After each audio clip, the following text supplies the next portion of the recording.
Hi, this is just a little disclaimer that there are triggers within these videos. We are talking about suicide, depression, anxiety. We also talk about substance abuse, as well as a range of other sections from all around the world. So please do keep that in mind as you go into this. And maybe on the back of this, go and speak to a friend, because the whole point of this program and the whole point of this process that we did, the vlog that we did, was to show that men can talk. So without further ado, onto the vlog. Hello and welcome back to day 2 of the You Alright vlog series, a series discussing male mental health for Movember 2022. I am joined today by the wonderful Will. Hello. And we are going to be discussing youthful impact on males' mental health. So I'm going to pose the first question to you, Will, really. Do you believe that bullying at a young age can affect mental health as we grow older? Oh, absolutely. In my opinion, it doesn't stop when the bullying stops. It sets you on a path that you have to sort of dictate for the rest of your life. Then, like, it's a bit of an ingrainment, I guess, into like the person we become. yeah. Well, as bullying tends to happen in the more formative years of your life, it does tend to inform a lot of the decisions you make as an adult in terms of self-confidence and what you feel like you deserve from life. I'm glad you said self-confidence, because I was gonna prompt something on the back of that.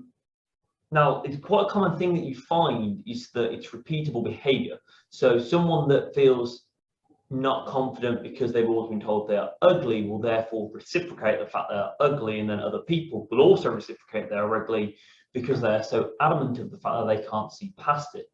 And a lot of that comes from youth. I mean, from personal experience, a lot of it comes from youth.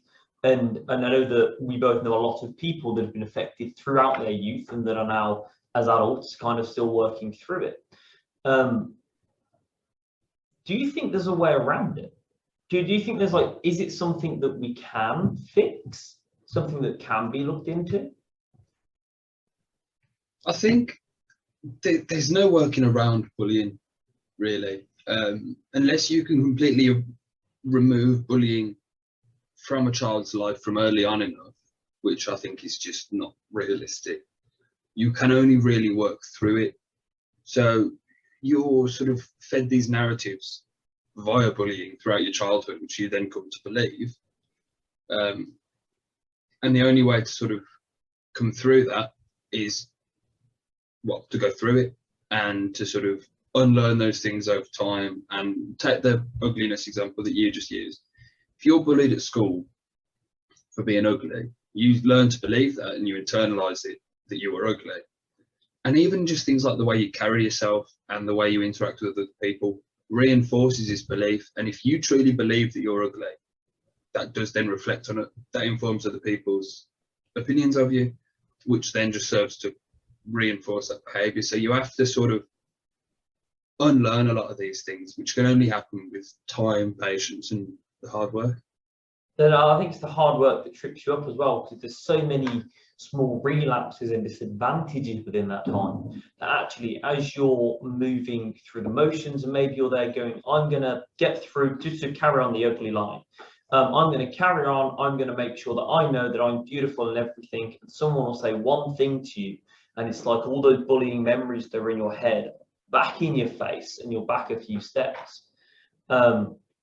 And I'm going to go off bullying for a second just to look at something else.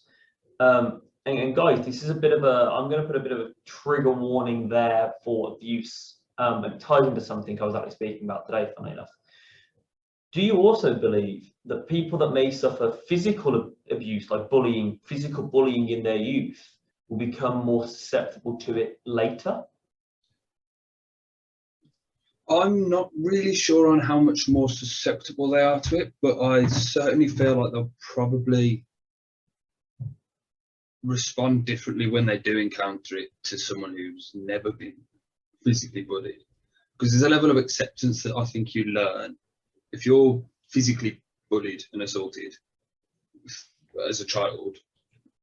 You sort of learn to expect that. You've probably had the same experience many people have had, where you go to high five a friend and they flinch.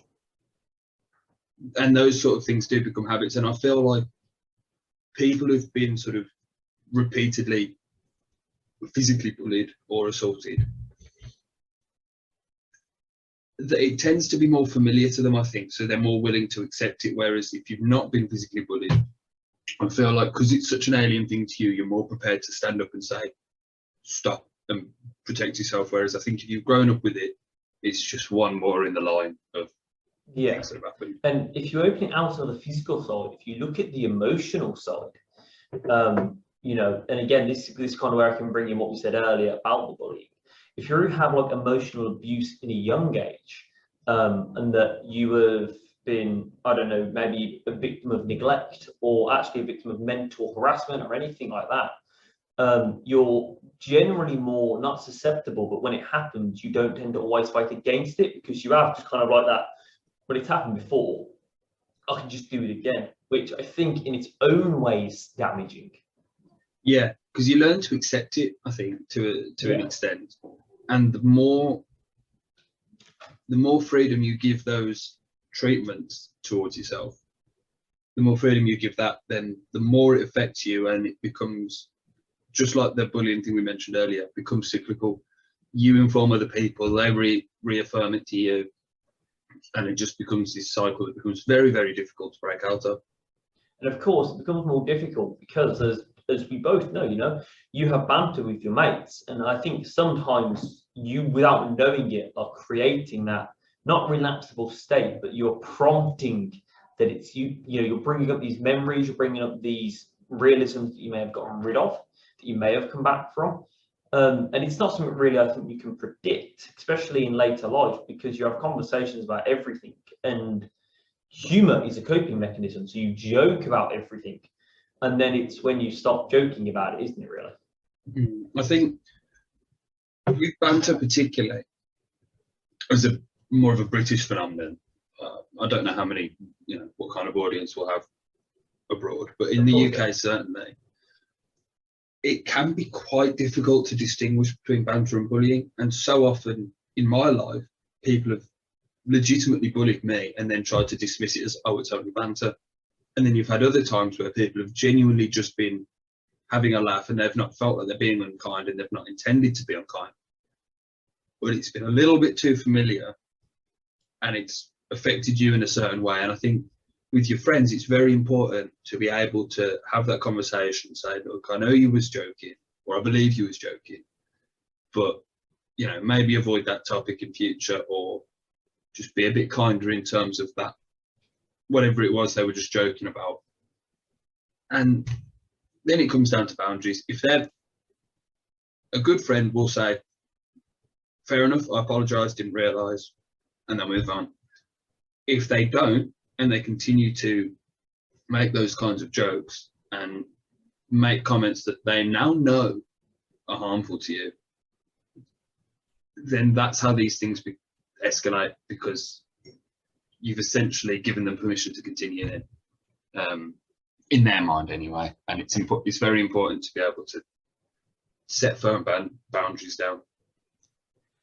I wanna go off that. I'm kind of going to jump back and forth a bit now to our talk about the past, and I'll talk about how it affects you when you're older.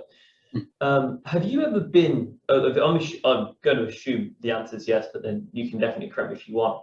Have you ever been told that you just need to man up? Right. Yes. Yeah, right. So again, I think it's one of those things. I heard that more in my youth, more in my primary school and early secondary school days than I have ever heard probably post 17. And it's almost like actually no one needs to tell me that anymore, because sometimes I'll be doing something, something will be really affecting me mentally and even physically to some extent. So I'm sure you know, evidently I don't look after myself. And that's now in the public domain.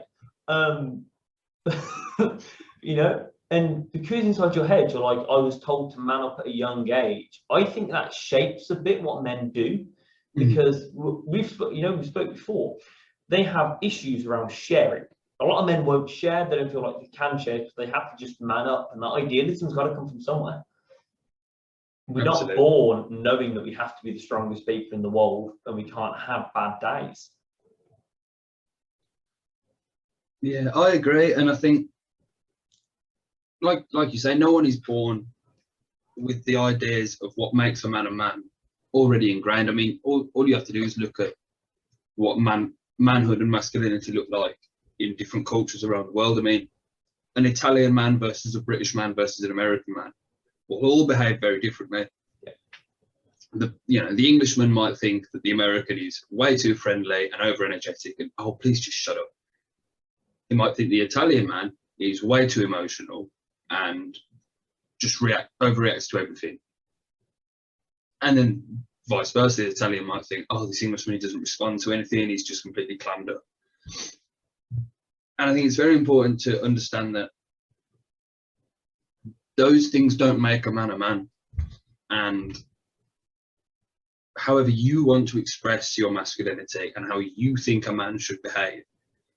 If you believe that a man should behave with honor and integrity, whatever that may mean to you, and with strength and discipline, fine. If someone else believes that being a man means that you're not afraid of your emotions and you'll feel them, and you're not ashamed of letting other people see you feel them, then that is what a man is to you, and no one should be able to tell you anything else.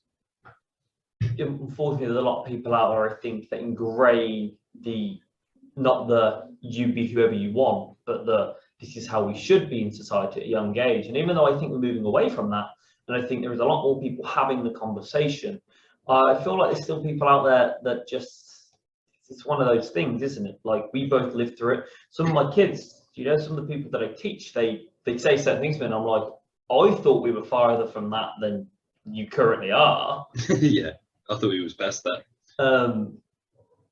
But no, it's do you have any other remarks, any other kind of statements around that impact from youth and the impact it has on you as a grown up?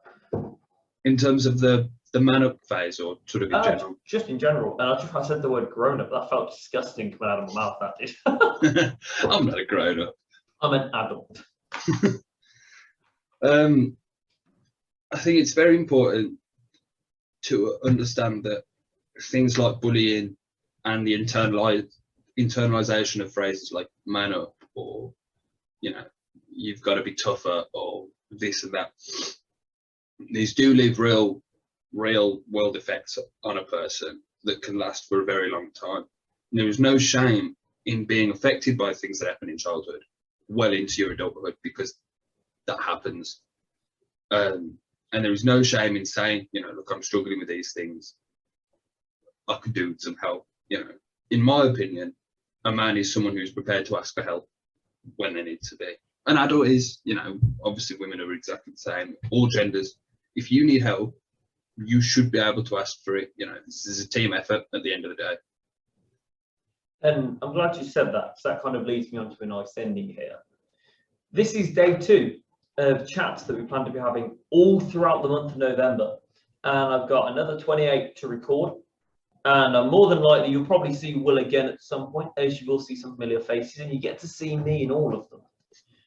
Do not be afraid to come out and talk about stuff that's happened in your past. A lot of what affects me on the daily is stuff that occurred when I was a teenager. And I'm still working through that. How many years it's been now? This will be my 9th year.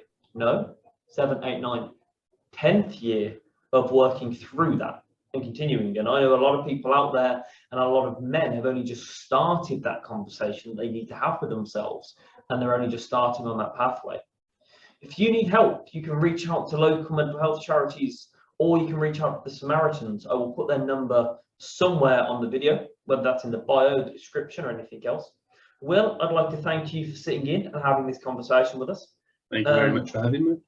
And guys, if you can donate, the Movember link is going to be inside the description. We're going for the £1,000 goal. So please, if you can donate, please do. And apart from that, we'll see you tomorrow. Thank you for tuning in. Goodbye.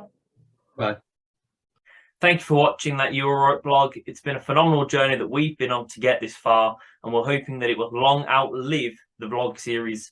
But it's not over there. There is more to be done, and there is a donation link to the Movember charity inside the description. If you can donate, please do consider it, or even if you can just spread that link far and wide get as many people to donate as possible. That's also fantastic. We are actively making a change, and you're part of that. So thank you. I'll see you tomorrow.